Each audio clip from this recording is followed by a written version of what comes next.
안녕하세요. 까칠한 담임쌤입니다.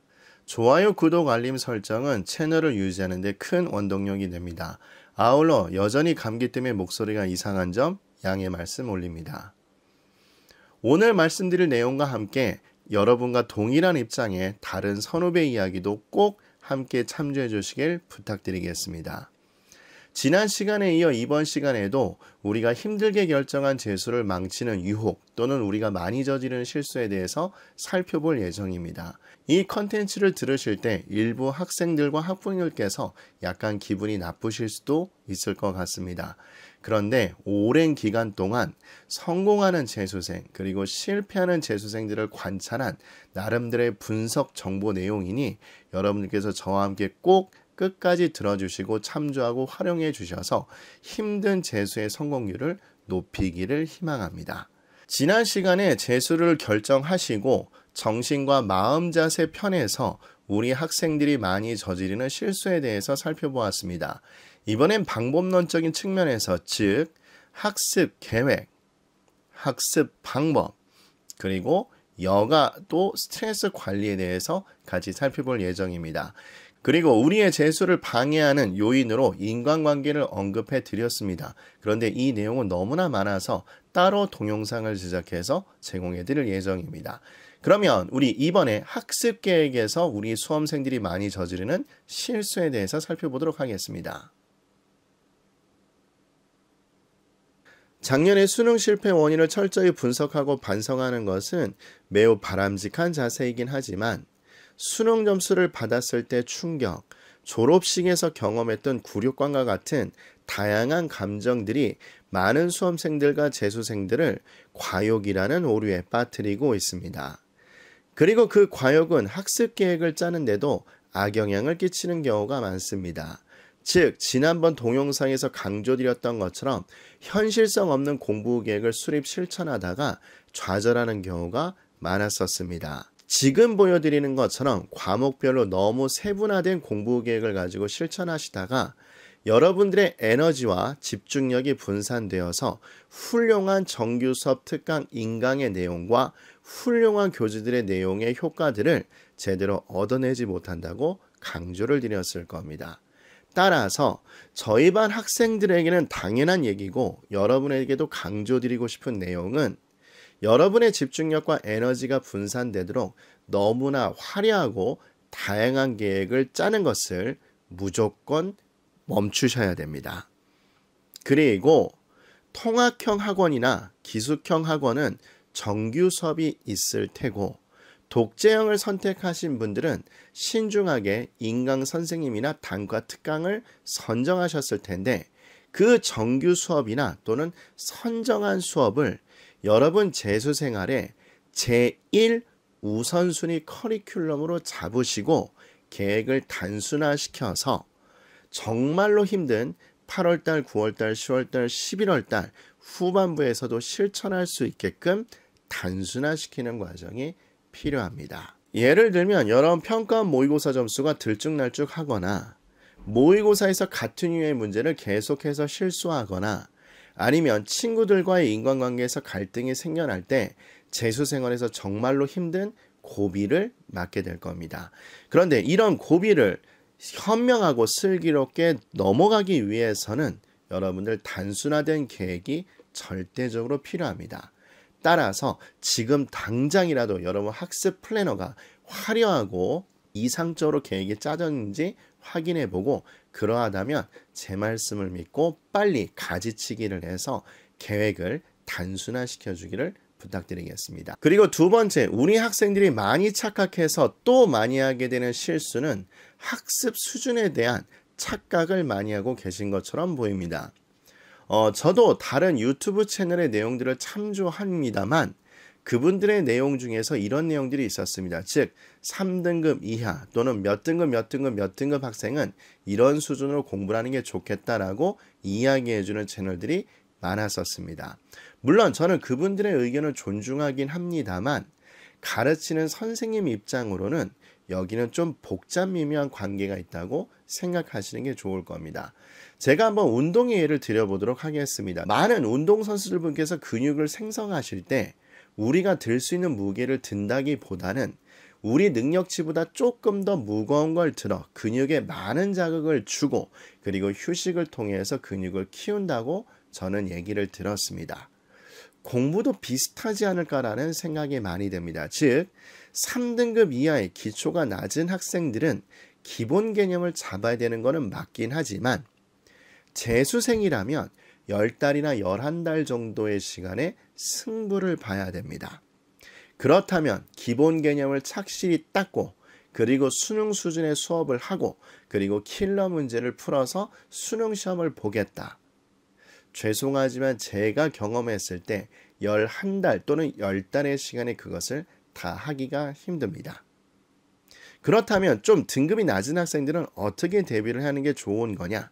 제가 아까도 강조를 드렸지만 일단 여러분이 제일 우선순위 커리큘럼의 수업을 열심히 들어야 됩니다. 선생님, 그 말을 제가 알아듣는데 이거 자체가 저한테 조금 버거운 것 같아요 라고 반문하시는 친구들이 되게 많을 겁니다. 그런데 생각을 잘 해보시면 그 어떤 학원이라도 2월 달에는 킬러 문제 같은 응용 문제를 바로 치고 들어가지는 않습니다. 상위권 학원이든 중위권 학원이든 또는 하위권 전문 학원이든지 간에 일정 수능 수준의 기본 개념 수업을 먼저 해주실 겁니다. 그렇다면 내가 이 수업을 들었을 때 100% 소화를 하지 못하고 심지어 50% 정도만 소화를 한다 할지라도 일단 이 수업을 악착같이 들으셔야 됩니다. 그리고 복습을 하실 때 또는 수업을 들으실 때 몰랐던 내용을 간단한 수첩이나 플래너에 기록을 해두시는 겁니다. 그리고 나서 수업이 끝나면 여러분이 갖고 계시는 기본 개념서라던가 아니면 여러분이 신청하신 인강이나 특강에서 내가 몰랐던 그 개념에 해당되는 내용을 사전을 찾아서 들어가는 것처럼 빨리 찾아 들어가셔서 수업을 보완하시는 게 중요합니다. 조금 힘든 얘기이긴 하지만 여러분들이 기본이 특히 약하신 학생들은 투트랙 전략으로 가시는 게 매우 중요합니다. 즉 정규 수업에서 수능 수준 정도의 기본 개념 수업을 들으시고 여기서 모르는 것을 특강이나 인강 또는 여러분 기본 개념서에서 모르는 부분을 찾아 들어가서 보완하는 느낌으로 수업을 듣는 것이 대단히 중요합니다. 저희 반 학생들에게도 분명히 그렇게 얘기합니다. 그래서 얘야, 네가 못 알아들을 부분이 있는데 일단 졸지 말고 수업을 끝까지 열심히 듣고 그리고 모르는 부분을 네가 인강이나 또는 기본 개념서에서 차례나 목차가 있을 거니까 빨리 찾아서 보완하는 수준으로 가야 된다라고 이야기합니다. 그런데 우리 학생 여러분께서 단기간에 성적이 올라야 된다는 생각과 그 다음에 빨리 기본 개념부터 먼저 훑고 그리고 나머지 진도를 나가자라는 어떤 이상적 공부 방법 때문에 제가 봤을 때는 너무 느슨하게 가다가 망치는 경우가 대단히 많았었습니다. 그리고 이 킬러 문제의 경우는 솔직히 말씀드려서 지금 한다기보다는 9월달 평가한 이후에 마무리 과정에서 한다고 생각하시면 되고 지금은 이 두 가지에 집중하는 것이 대단히 중요합니다. 그리고 세 번째는 앞에 있는 내용과 같은 이야기인데요. 여러분들이 점수를 높이려는 과욕이 생겨서 무엇을 하시냐면 교재 수집을 하는 경우가 대단히 많습니다. 제가 전에도 말씀드렸지만 의외로 재수생이 팔랑귀가 되는 경우가 대단히 많습니다. 내 옆에 짝꿍이 나보다 점수가 더 좋은데 그 짝꿍이 내가 갖고 있는 책을 가지고 있다. 이걸 확인하게 되는 순간 그 책이 무슨 마법의 비법서인 것처럼 꼭 사야 되겠다는 강박관념이 들고 또 대형 서점에 갔을 때 책을 봤는데 이거 편집이 나한테 마음에 드는데 뭐 내용이 신선한데 또 베스트셀러라는데 그렇게 돼서 소위 말해서 교재 수집을 하기 시작합니다. 또 6월달, 9월달 이후로는 하도 선배들이 야 문제해서 실전 연습해야 돼. 그래서 봉티형 모의고사를 많이 구매해서 여러분들이 소위 말하는 양치기를 하는 경우가 대단히 많습니다. 그러나 제가 여기 써놨지만 1회 공부하는 것은 별다른 영향가가 없습니다. 그냥 저는 책을 많이 갖고 있는 학생들은 뭐라고 표현하냐면 너무 불안해서 그 불안감의 반증으로 교재를 수집한다고 이야기를 하고 있습니다.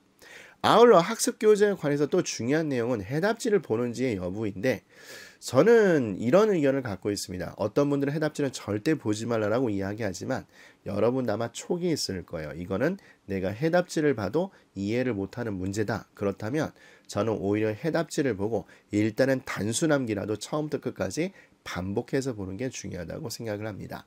그래서 이것이 또 반복이 되고 그리고 여러분들이 다른 진도를 쭉 하시면서 다른 부분에 보완이 되면 두 번째, 세 번째 다시 그 문제를 봤을 때 이해하는 경우가 많습니다. 따라서 저는 교재를 최소화하고 그리고 그 교재를 반복해서 보기를 정말로 강하게 권고드립니다. 제가 지난번 강의에서도 설명드렸지만 암기의 누적이 이해입니다, 여러분들. 그리고 여러분들이 생각하는 것처럼 제가 봤을 때 가장 큰 실패 원인이 해답지를 처음부터 끝까지 읽어보고 맞아. 그렇네. 이렇게 되네. 그래서 난 이해했어. 이렇게 착각을 절대 하시면 안 됩니다.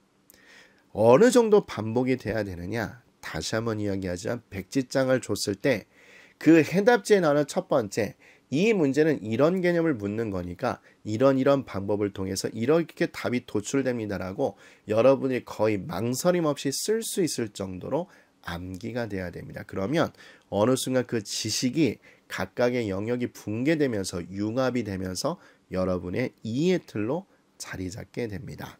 그리고 우리 학생들이 많이 빠지는 오류에는 학습 시간과 관련된 계획을 짜는 데 있습니다. 즉 우리 학생들은 공부 시간 계획을 짜는데 그 시간을 정량화, 수량화하는 경향이 대부분 강합니다. 이 얘기는 무슨 얘기냐면 난 하루에 수학 공부는 무조건 2시간 할 거야. 그리고 국어 공부는 1시간 할 거야. 이렇게 공부를 정량화, 수량화해서 계획을 짜는 경우가 대단히 많습니다. 그런데 여러분도 공부를 해본 경험이 있기 때문에 알겠지만 컨디션이 좋은 날에는 2시간이 아니고 훨씬 더 짧은 시간에 공부를 공부답게 해서 진도가 끝나실 수도 있고 또 어려운 내용이라든가 컨디션이 좋지 못한 날에는 2시간 동안에 여러분이 공부를 공부답게 하지 못하는 찝찝한 상황을 경험했던 적이 있을 겁니다. 그런데 그때 나는 공부 시간을 2시간만 계획 잡았으니까 이 책을 덮어야지. 그렇다면 여러분들 공부를 하려고 뇌를 시동만 걸었다가 특별히 성과도 걷어내지 못하고 그냥 다시 시동을 끄는 경우가 대단히 많습니다. 그래서 저는 저희 반 학생들에게도 매번 강조하지만 공부를 공부답게 하는 계획을 짜야 되기 때문에 계획을 너무 많이 짜라고 이야기 안 합니다. 가능하면 수학에 대한 예습과 복습을 먼저 하고 그리고 나서 구경, 탐, 공부를 하라고 이야기를 하는데 만약에 수학 내용이 어려워서 수학 공부를 끝냈더니 하루 일과가 끝냈다 라 할지라도 공부를 공부답게 하고 책을 덮으라고 이야기합니다. 그렇게 되면 우리 학생들이 대단히 걱정해서 저한테 질문합니다. 선생님, 수학이 수능에서 중요한 건 알겠는데 근데 구경탐은 언제 하나요? 이렇게 물어보는 친구들이 대단히 많습니다. 그렇기 때문에 제가 다음에도 이야기 드리지만 여러분 정규 수업에 수업을 걸러듣는 필터링이라는 걸 하지 말라고 강력하게 이야기합니다. 즉 나는 이 과목 잘하니까 다른 거 해야지. 또 이 선생과 호흡이 안 맞으니까 다른 거 해야지.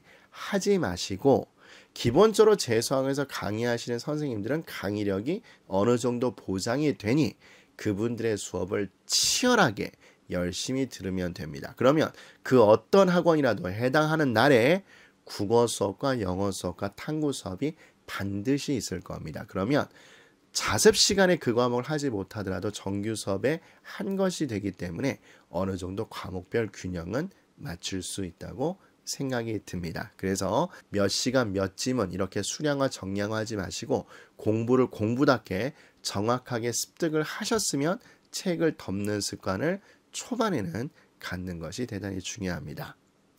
그런데 이렇게 되면 우리 학생들이 저한테 진도에 대해서 고민을 대단히 많이 합니다.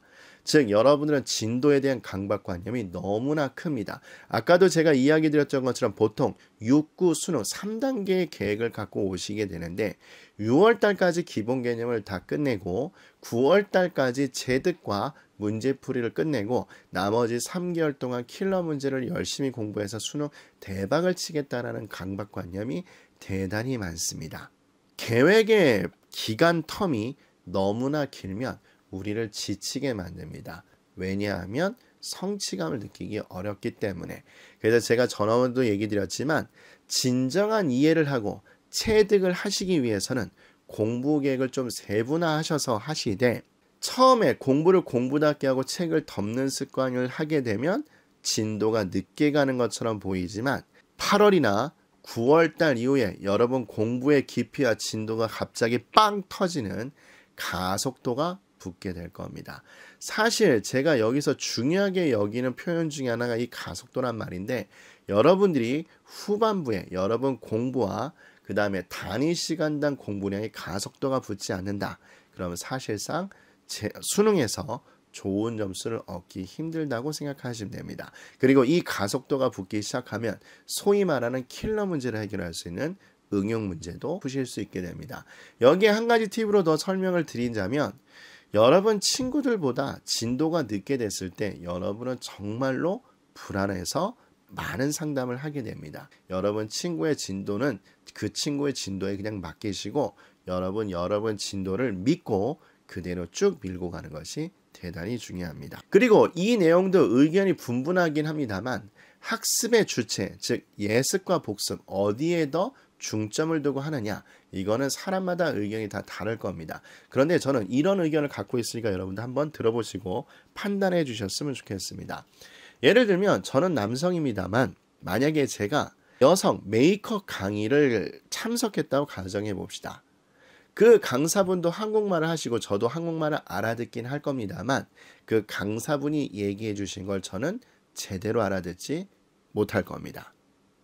또는 저는 개인적으로 오락을 하지는 않습니다만 제가 만약에 프로게이머들의 중계 영상을 본다면 그분들이 한국말을 하셔도 저는 마찬가지 못 알아들을 가능성이 큽니다. 그런데 그 이유는 뭔지는 짐작이 되시죠?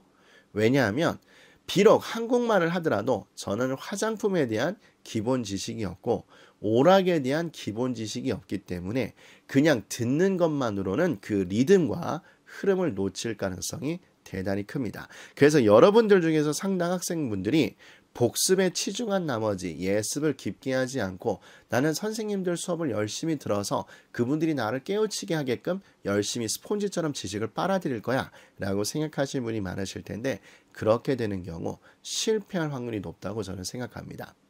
물론 수험생과 재수생의 입장 차이가 있긴 합니다만 저는 일단 재수생을 초점으로 이야기를 드리기 때문에 여러분이 고1, 2, 3 때 어떻게든지 간에 진도를 한번 뺐었을 겁니다. 그렇다면 여러분들은 무조건 철저한 숙제와 예습을 먼저 하시는 것이 필요합니다. 어느 정도까지 숙제와 예습을 하느냐?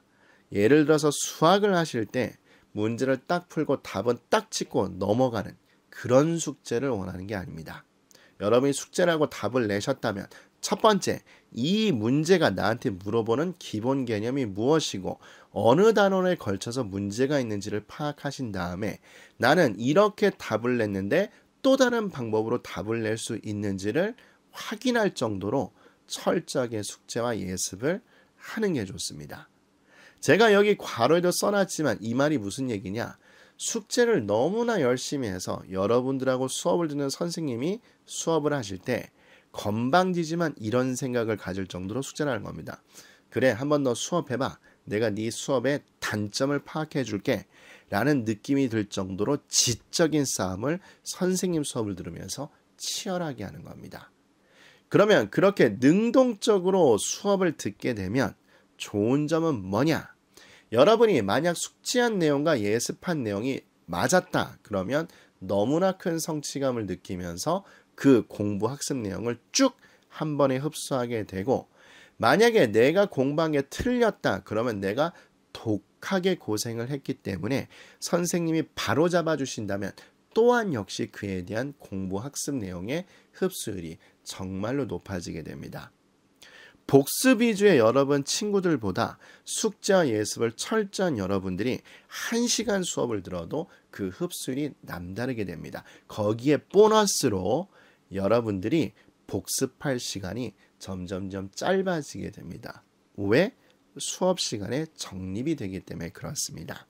그래서 이러한 내용들을 바탕으로 여러분이 계획을 짜시면 되는데 여기에 한 가지 더 드릴 말씀이 있습니다. 그게 뭐냐면 여러분들이 모의고사 점수가 하락하는 경우가 분명히 많을 겁니다. 제가 근무하는 학원에서도 1년에 모의고사를 평가원 2번 포함해서 한 15회 이상 모의고사를 보는 경우가 많습니다. 그런데 그 점수가 쭉 올라가면 좋은데 당연히 점수는 들쭉날쭉하고 또 두 번째 평가원 점수가 특히 9월달 점수가 기분 좋게 상승하면 좋은데 그것도 아니고 그리고 부족 과목 특히 탐구처럼 바꾸셨거나 아니면 특정 과목이 약해서 부족 과목을 계속 보완하려고 하는데 오를 기미가 보이지 않고 그런데 내 옆에 같이 놀았던 그 절친의 점수가 갑자기 점수가 폭발을 한다면 여러분 불안감은 극에 달하게 됩니다. 그러면 그때 하는 첫 번째 반응이 뭐냐? 일단 여러분하고 수업을 했던 선생님 그리고 학원을 욕하면서 바꾸는 경우가 대단히 많습니다. 그래서 여기 보시는 것처럼 그 계획을 변경하시면 정말로 재수를 망칠 가능성을 극대화시킨다고 생각하시면 됩니다. 제 말씀을 믿으시고 실제로 저희 반 학생들한테도 그렇게 얘기합니다만 여러분 점수는 1차 비례함수로 오르지 않습니다. 제가 여기에 따로 화면에 설정하진 않았습니다만 가우스 함수로 오른다고 생각하시면 돼요. 그 계단형 형식의 그래프 있죠? 그래서 고민하다가 왜 안 오르지 고민하다가 어느 순간 오르고 어느 순간 오르게 됩니다. 그리고 지금 보시는 것처럼 여러분이 정상적인 절차를 밟으신다면 다시 한번 강조드리지만 8월이나 9월달 이후에 점수가 상승하게 됩니다. 여러분 수능 시험이라는 게 그렇게 쉬운 시험이 아닙니다. 수학도 그렇고 국어도 그렇고 탐구도 그렇고 그리고 제가 가르친 영어 과목도 그렇고 쉬운 과목이 아닙니다. 죄송한 얘기인데 6개월 공부해서 점수가 오르는 시험이다. 그렇다면 여러분은 천재이거나 아니면 재수를 이미 안 하고 있어야 됩니다. 즉 어느 정도 지식을 체득하고 내 걸로 만들고 응용하려면 제가 지난번 강의 때 신발 길들이기의 예시를 드렸죠. 그런 것처럼 시간이 필요한 거고 정상적 수준이면 후반기에 점수가 상승합니다. 그래서 이 말을 믿으시고 여러분이 신중하게 선택하신 계획과 학원과 커리큘럼을 변경하시는 것은 정말로 큰 무리수라고 생각하시면 될 겁니다. 자, 그렇다면 우리 학생들의 공부 습관, 즉 학습 방법에 있어서의 오류를 살펴보도록 하겠습니다. 우리 많은 재수생들이 대부분 지속 가능하지 못하고 양적인 공부에 집착하고 집중력이 분산되는 공부 방법을 활용해서 실패 가능성을 높이는 경우가 대단히 많습니다. 저는 개인적으로 저희 반을 엄하게 지도를 합니다. 따라서 자습시간 분위기가 되게 중요하다고 생각을 해서 매 쉬는 시간마다 올라가서 자습 지도를 많이 합니다. 그런데 그 관찰을 해봤을 때 성공하는 학생들은 단위 시간당 집중력이 높았고 그러나 실패하는 학생들은 책상에 오래 앉아 있기는 하지만 단위 시간당 집중력이 낮았습니다. 대부분 실패하는 학생들은 양적 개념에만 치우치는 경우가 되게 많았었습니다. 즉 공부라는 것이 내가 책상에 앉아있는 시간을 의미한다라고 생각하시는 사람이 되게 많았었습니다. 그런데 저는 성공한 학생들을 보면 질적인 학습 시간을 확보하는 경우를 대단히 많이 봐왔었습니다. A라는 학생과 B라는 학생이 있었을 텐데 똑같이 놀고 똑같이 공부했는데 수능 결과는 정말로 천차만별이었습니다. 그래서 역추적을 해보면 얼마나 질적으로 공부했는지가 그 승패를 좌우한다는 결론을 얻게 되었습니다. 그러면 저는 그걸 어떻게 확인할 수 있었느냐? 학생이 화장실을 갔다 오고 책상에 앉았을 때 허리를 펴고 서랍에서 책을 꺼내고 책을 펴고 그 다음에 눈빛의 광채가 바뀌는 시간을 체크하고 얼마나 오랫동안 지속되는지를 확인합니다. 솔직히 말씀드려서 저희 반 학생들은 전년도 수능 성적은 저는 쳐다보지도 않고 자습 시간에 공부 태도를 확인합니다. 그러면 제가 예측하고 있는데 안타깝게도 그 예측이 대부분 맞는 경우가 많았었습니다.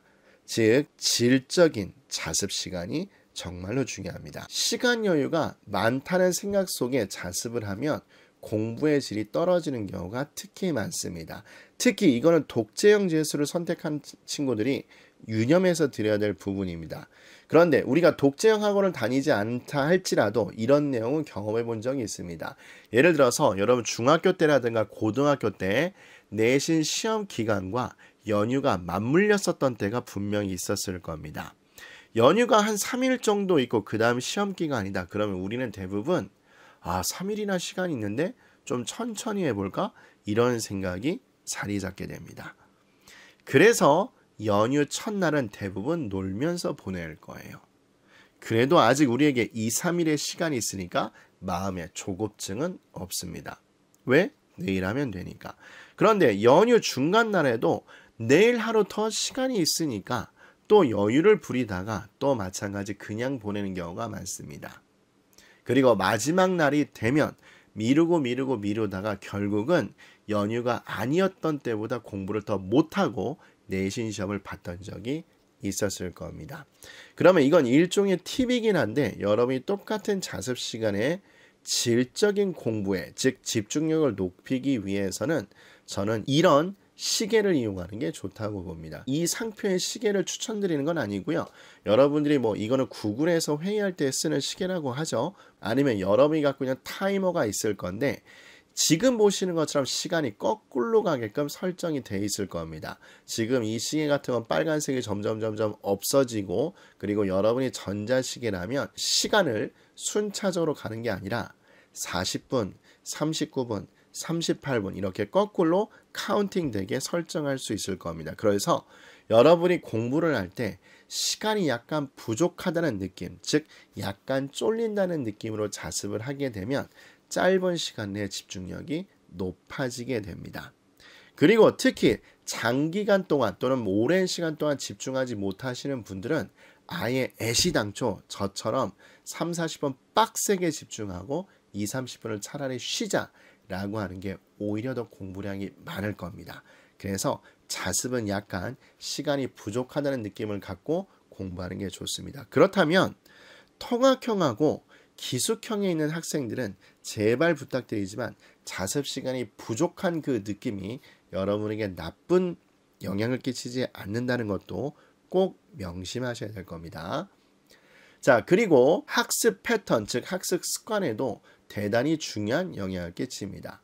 여러분 지금 이 동영상은 아마 보통은 핸드폰으로 많이 보실 거고 그리고 컴퓨터로 보신 분도 계실 건데 만약 여러분 책상에서 보고 있다면 여러분 책상의 공부 환경을 한번 확인해 보시기 바랍니다.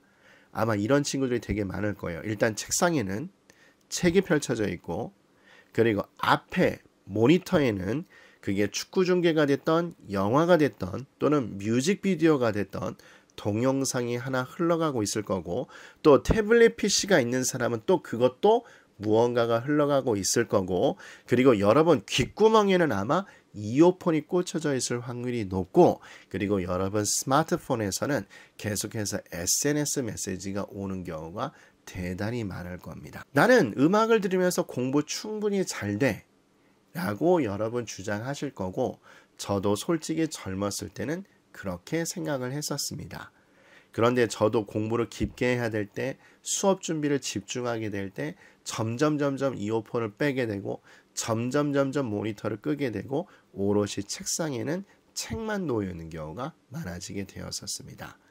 즉 여러분은 멀티태스킹 하는 것이 별다른 영향을 주지 않는다고 생각하지만 사실은 이것이 여러분 재수 생활의 독약이 될 겁니다. 기숙형 학원 그리고 통학형도 여러분 아시다시피 등원을 하게 되면 그 앞에 지도 선생님들이 대부분 핸드폰을 걷거나 또는 압수하는 경우가 대단히 많을 겁니다. 물론 인강을 들을 때 이어폰 끼고 있는 건 허락은 하시겠지만 대부분 그 뒤에 표현은 좀 그렇습니다만 감시를 통해서 다른 걸 하고 있다 그럼 대부분 그 물품들을 압수하실 겁니다. 그래서 기숙형과 관리가 빡센 통학형이 입결이 좋은 겁니다. 왜냐하면 멀티태스킹을 통해서 여러분 공부 집중력을 분산시키지 않고 오롯이 한 곳에만 집중하게 만들기 때문입니다.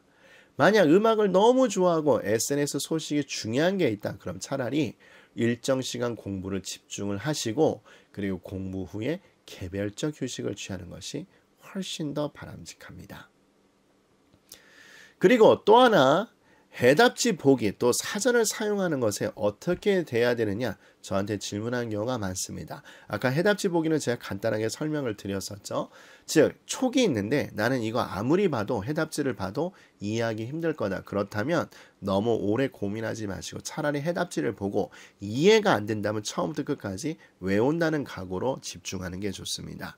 그게 누적이 되고 또 다른 진도가 보완이 되면 나중에 봤을 때 이해되는 경우가 많습니다. 그리고 영어 지문을 풀 때 사전을 사용해야 되냐 말아야 되냐 이것도 고민이 많으실 건데 제 말씀을 믿고 2월달, 3월달, 4월달, 5월달, 6월달까지는 가능하면 지문도 시간 재고 풀지 마시고 사전을 사용하시더라도 지문을 지문답게 이해하시는 게 좋습니다.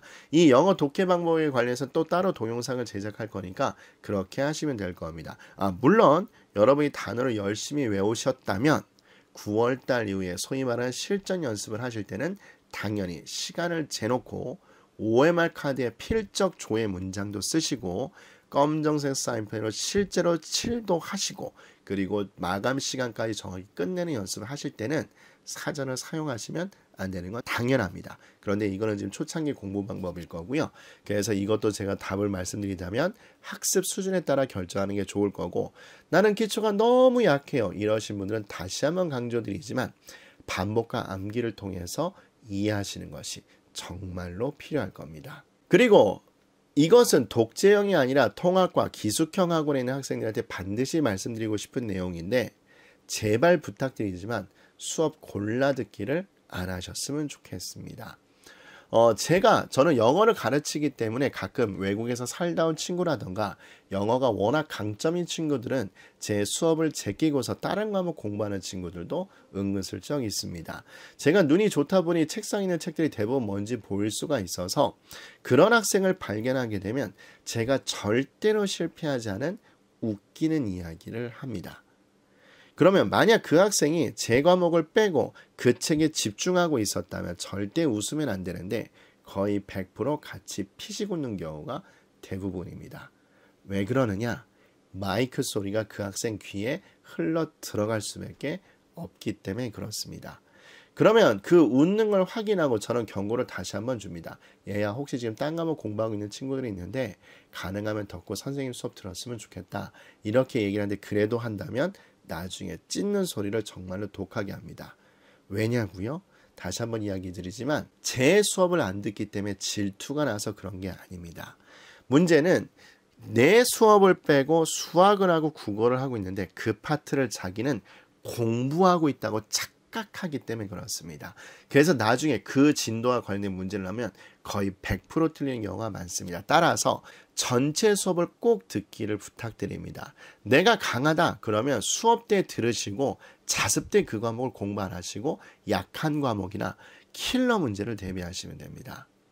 그리고 균형을 맞추는데도 대단히 중요합니다. 9월 달에 내가 이 점수가 너무 잘 나왔다. 그래서 그 과목을 등한시한 친구가 그 과목도 망하고 다른 과목도 망해서 삼수, N수로 가는 경우를 정말로 많이 봤습니다. 그러니까 강한 과목도 일정 수준 공부를 해줘야 되니까 제발 부탁이지만 필터링 하지 마시고 수업을 듣고 그리고 이 파트는 약간 기분 나쁠 수 있긴 하겠지만 그래도 유념해서 들어주셨으면 좋겠습니다.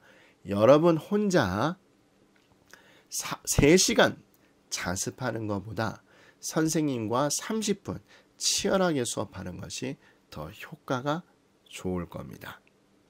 그래서 제발 필터링 하지 않으셨으면 좋겠고 그 다음에 나는 재수생이니까 또 이번에 실패를 분명히 만회해야 되니까 감정 없이 기계처럼 공부하자고 생각하는 친구들도 많을 겁니다. 정말로 위험한 생각입니다. 하다못해 기계도 계속해서 돌리면 망가지게 됩니다. 그래서 현명한 스트레스 해소 방법을 반드시 찾으셔야 되고 그리고 엄격함 제가 뒤에도 말씀드리겠지만 스스로와 타협해서 이거 더하자 공부 내일 하자 이렇게만 하지 마시고 엄격한 기준을 본인이 스스로에게 적용하신다면 스트레스 해소법도 찾아가시면서 공부하는 학습 태도가 정말로 중요합니다. 자, 그럼 가장 중요한 얘기인 여가 생활 그리고 스트레스 관리에 대해서 이야기를 해드리겠습니다. 아마 재수생은 이 면에 있어서 고등학교, 중학교 때와 이야기가 완전히 달라지게 됩니다. 일단 여러분들이 법적으로 성인이 되셨기 때문에 이용하는 시설이라던가 술, 담배 이용에 제약사항이 없어지고 하다못해 PC방, 당구장, 클럽 등과 같은 시설에도 시간 제한 없이 이용을 하시게 됩니다. 개인적 사례를 말씀드리면 제가 통학형에서도 그리고 기숙형에서도 학생들과 상담을 많이 했었는데 햇병아리 강사 때는 정말로 충격적인 내용들을 많이 상담을 해주었었습니다. 쉽게 말씀드리면 옛날 드라마, 소위 말해서 막장 드라마라고 했었죠. 사랑과 전쟁이란 드라마를 실사판으로 찍는다고 생각하셔도 될 겁니다. 그리고 여러분들이 주면 여러 가지 커뮤니티라든가 아니면 유튜브 채널을 통해서 확인하셨을 텐데 재수생을 망가뜨리는 가장 많은 요소들이 아마 여기에 관련이 있을 겁니다. 그리고 인간관계도 비슷하게 얽혀있는 경우가 많은데 지난번에도 이야기 드렸겠지만 다음 동영상에 좀 더 구체적으로 설명을 드리도록 하겠습니다. 보통 우리 학생들이 재수를 하게 됐을 때 기숙형을 제외한 나머지 학원을 가는 이유가 아마 이런 이유 때문에 그랬을 겁니다. 즉 선생님 스트레스를 적절히 해소하면서 자제력을 발휘하면서 공부하면 좋을 것 같아요 라고 생각을 하시는데 이렇게 안일하게 생각하시면 장기적으로 실패하는 경우가 대단히 많습니다. 그러나 제가 앞에서도 강조를 드렸었죠. 그렇다고 해서 기계적으로 공부만 하는 것도 또한 역시 장기적으로 실패를 하게 됩니다.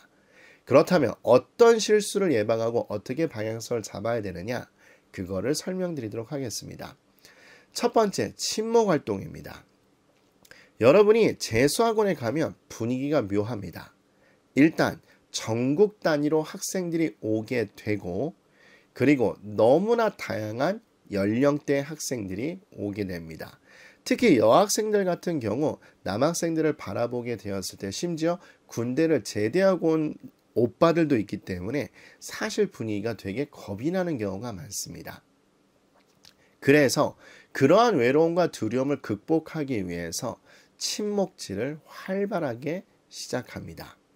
또 여러분들은 그 나이 때 본능적으로 왕따에 대한 두려움이 있어서 친구 사귀는 것에 대단히 많이 중점을 두는 경우가 많습니다. 물론 여러분들 중에서 재수를 시작할 때 친목질이 재수를 망친다고 하니까 저는 절대로 솔플할 거예요 라고 이야기하겠지만 대부분 6, 7, 8월 달에 친해지는 경우가 대단히 많습니다. 그런데 제가 여기에 진지하게 선생과 제자가 아닌 성인 대 성인으로서 조언을 드리면 외로움과 친해지실 각오를 해야 됩니다. 아울러 미움받을 용기를 마음속에 키우셔야 될 겁니다. 여러분들은 이미 육체적으로 성인입니다. 그런데 여러분을 보고서 아직 어른이라고 얘기하지 않는 이유는 여러분은 감정에 치우치고 외로움을 자꾸만 적대시하기 때문에 그렇다고 생각하시면 됩니다.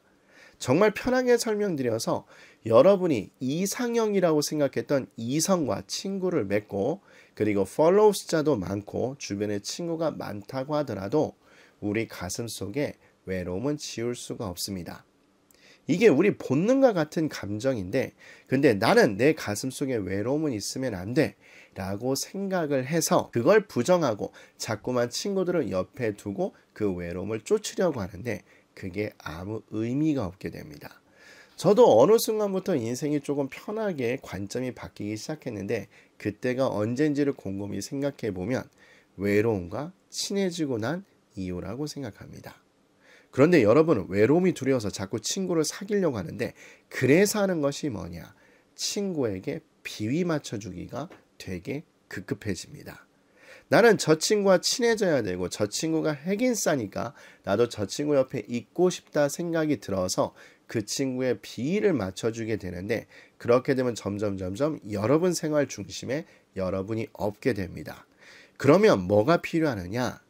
어떤 친구가 부탁을 하거나 또는 그 친구의 비위를 맞춰주는 걸 포기하시고 미움받을 용기를 가지신 다음에 내 생활 중심에 나를 두는 것이 대단히 중요합니다.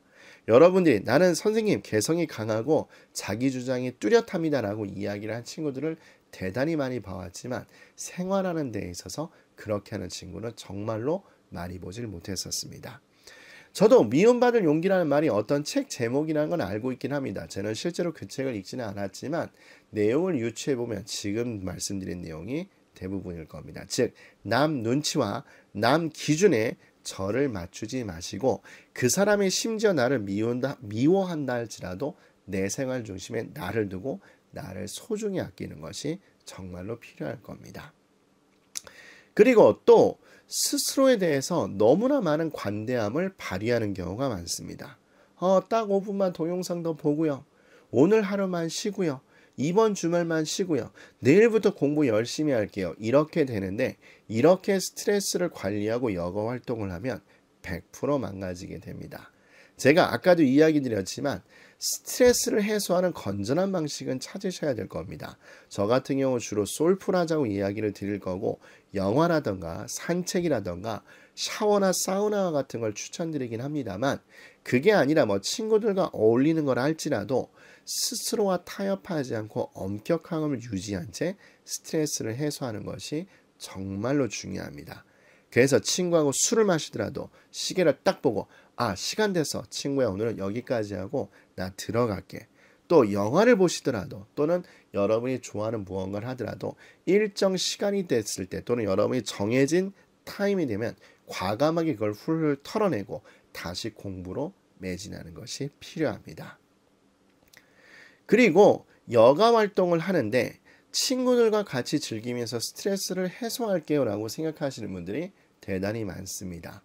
쉽게는 PC방에서 오락으로 시작하거나 당구나 볼링으로 시작하거나 아니면 모의고사 끝났을 때 뒤풀이 같은 걸 하거나 아니면 체육대회를 하거나 이런 경우가 대단히 많습니다. 그런데 이렇게 되면 여러분들이 나름대로 거리감을 두고 재수생활을 해야 되는데 갑자기 친밀도가 확 오르게 돼서 8월, 9월, 10월 집중력 있게 공부할 때 대단히 큰 방해를 받게 되는 경우가 많습니다. 그래서 가능하시면 혼자 즐기면서 스트레스를 해소하는 것이 좋다고 이야기 드리고 싶습니다.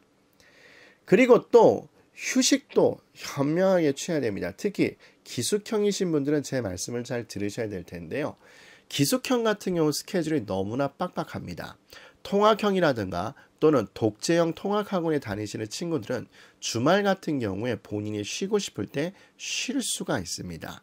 나름대로 스트레스를 완화시키고 피로도를 어느 정도 해소를 하고 원기를 회복하면서 생활할 수 있는데 근데 기숙형 학원은 한 달에 26일 정도를 정말로 타이트한 스케줄로 보내는 경우가 대단히 많습니다. 그런데 나는 재수생이니까 외박 같은 거 나갔을 때 절대로 공부만 하자. 아니면 외박 자체를 나가지 말자. 이렇게 생각하시는 경우가 되게 많은데 그러면 후반부에서 무조건 지치게 됩니다. 그래서 제가 전 시간에서도 강조드렸던 것처럼 기숙형이랑 외박 나가셨을 때 첫날 본인이 좋아하신 걸 하시고 그리고 아까 강조를 드렸던 것처럼 본인에게 엄격한 기준을 적용하셔서 끊을 때는 확실히 끊는 것이 필요합니다. 그래서 저는 무조건 힐링의 시간을 갖고 원기 회복을 하고 나름대로 동기부여를 하는 것이 대단히 중요하다고 생각을 합니다. 그리고 전에 이야기 드렸던 것처럼 외박 기간, 즉 기숙형하거나 한 번에 한 달 정도 외박을 나가게 될 텐데 그때는 공부의 부담을 털어내고 편하게 휴식을 취하는 것이 정말로 필요합니다. 그리고 통학형이나 독재형 학원 같은 경우도 주말이나 연휴 기간을 현명하게 활용하셔서 재수는 장기전이라는 것을 잊지 마시고 휴식을 현명하게 하신 다음에 재수를 이어가는 것이 정말로 필요할 겁니다. 자, 지금까지 여러분들이 여러 가지 면에서 재수를 망치는 지름길에 대해서 살펴보았습니다. 자, 이걸 우리가 마음속에 꼭 깊이 담아두시고 현명하게 재수를 하셔서 여러분 내년에는 성공의 결실을 맺기를 희망합니다. 구독, 좋아요, 알림 설정은 저에게 큰 힘이 됩니다. 다음에도 좋은 정보로 찾아뵙도록 하겠습니다. 감사합니다.